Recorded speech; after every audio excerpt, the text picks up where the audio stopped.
So, the mighty key truck is deadline, as we used to say. Um,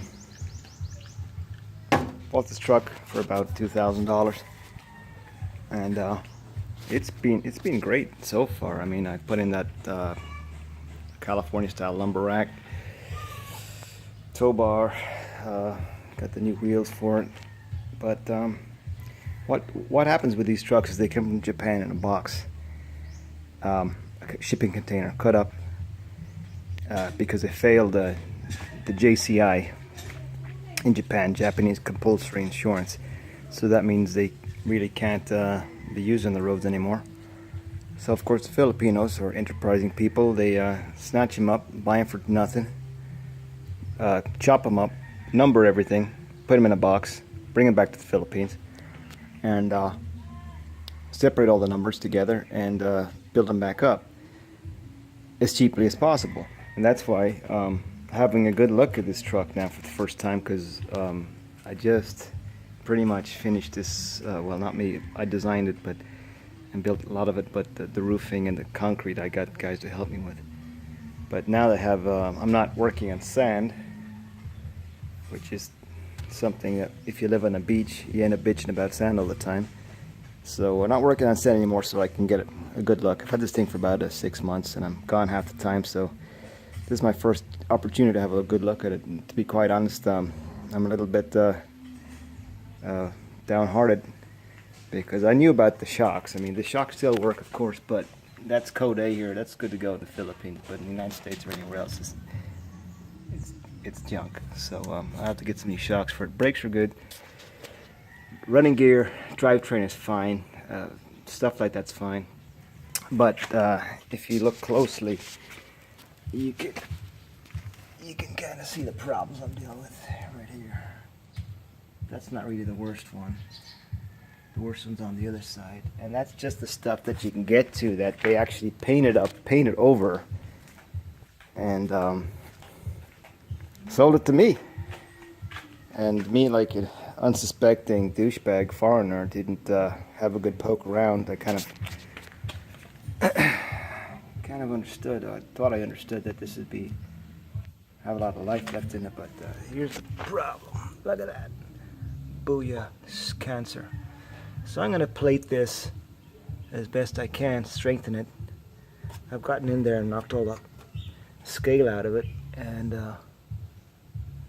plate this and press it back into service. But having a good look around and see other things too. This is the diff lock right here. It operates on the front axle, which is kind of strange. It only works in low range, and it used to work, but now it doesn't. And it's not a vacuum problem. What happens is these are just the little solenoids that allow vacuum to pass to a diaphragm, which basically locks up both sides of the differential. And if that's not happening, but it's probably a problem with the solenoids, or anyway, that's got to be worked on. Another problem with the little truck here is the fact that they've hot wired the fan relay to work all the time. So again, when you live on a beach, you tend to get a lot of dust. And that's a new air filter, but I'd say replaced about 2-3 months ago, but I'd say it's junk now. So anyway, everybody knows in Japan you drive on the right hand side of the road, and in the Philippines you drive on the left hand side of the road. So or is the other way around? Right hand drive that too. Okay, yeah, I'm right. So what happens is everything that used to belong on the right hand side gets swapped over to the left hand side.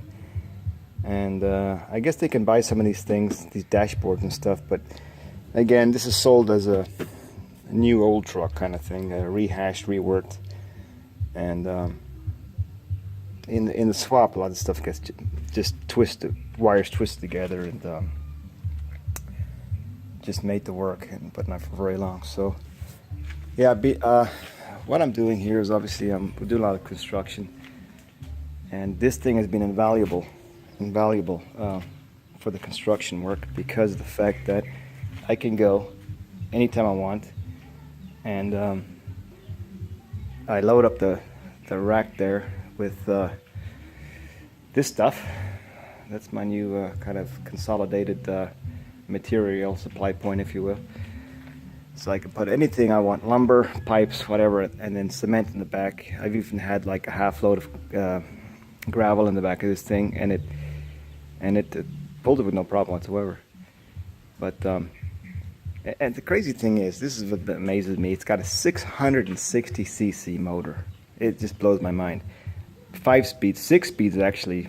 Like it's got an E, which I consider extra low, then first, which is still a granny gear, and then 4 other speeds. So you never go too fast on these things, but it'll get about 55k, 60k, which is just about fine. I put these new tires on it. Those are called Westlake 10-ply tires, which really seem to be doing good. Helps us in the soft sand here. But yeah, that's pretty much what I'm up to. Also in the middle of letting that dry. That's my freaking workbench. But yeah, that's it.